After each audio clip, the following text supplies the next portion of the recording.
Enron is a company we all know and despise. Fraud, lies, corruption, robbing people of their money. Is Luckin Coffee shaping up to be the next Enron? Let's see. They pitched themselves as the Starbucks of China.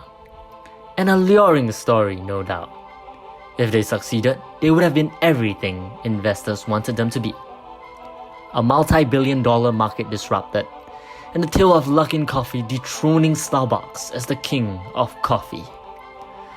Just as how Apple dethroned Nokia and BlackBerry. Instead, reality often hurts when it hits, and Luckin Coffee now resembles Enron, and maybe even the Adam Newman-led WeWork. Failed companies full of sleazy salesmen, hyping the company to be what it never was, and never would be. Luckin Coffee was started in 2017, amidst China's recent technology funding boom, resembling the dot-com bubble. While private, it raised more than $500 million from investors including BlackRock Incorporated, Singapore Sovereign Wealth Fund GIC, and a bevy of Chinese and American investment funds. Charles Lu co-founded the company with Jenny Tian. Charles Lu is an entrepreneur who previously started auto rental firm Car Incorporated and a Chinese ride-hailing firm called UCar Inc. Luckin Coffee was pitched as a technology company that was going to disrupt the expanding business of coffee sales in China, currently dominated by Starbucks. To compete with Starbucks, Luckin Coffee used a mobile app that sent vouchers for free coffee to tens of millions of people and coupons for deep discounts on later purchases. The discounts brought the price of a latte down to 12 yen, or about $1.67, about a third the cost of a similar drink at Starbucks. Because of the app, orders had become completely electronic, and cashiers a mere thing of the past. Luckin also promised to deliver coffee within 30 minutes.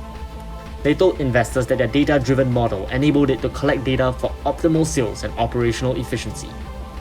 By May of 2018, they had opened more than 500 cafes in over a dozen cities, just 7 months after their first. And in just 1 year after founding, investors deemed it a billion-dollar unicorn.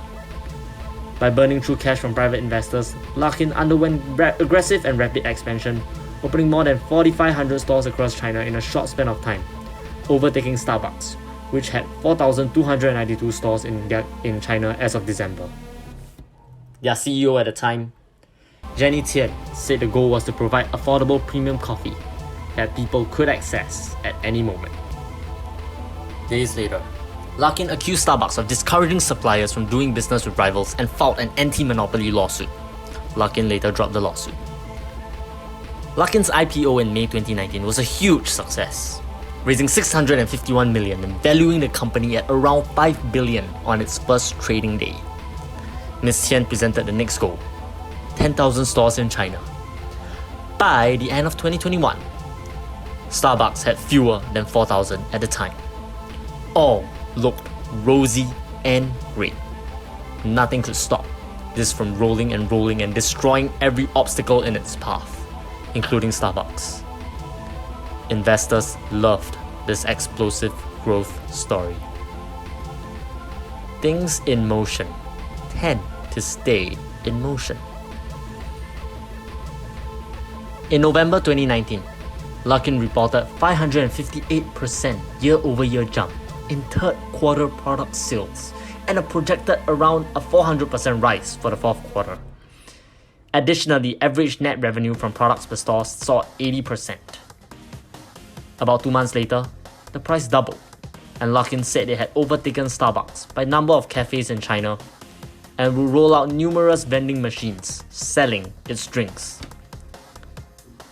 The dream of being the next Apple or Tesla had probably been realized. Then, cracks started to show. In January of 2020, reports surfaced that suggest the company's revenue was fabricated. The stock dipped, but rose after the company denied allegations. Luckin's auditors then reviewed their 2019 results, and 2 months later came the disclosure. On April 2nd, 2020, Luckin reported that nearly half of their reported and projected sales from April to December had been falsified. As of May 2020, the CEO Jenny Tian and COO Jian Liu have been terminated. Luckin's current $650 million valuation is a mere fraction of its previous $12 billion high. Now that you've enjoyed that video, don't forget to hit the like and subscribe button. If you want a website like the ones you see here, go to egrade.tech and I'll make one just like these for you, for free.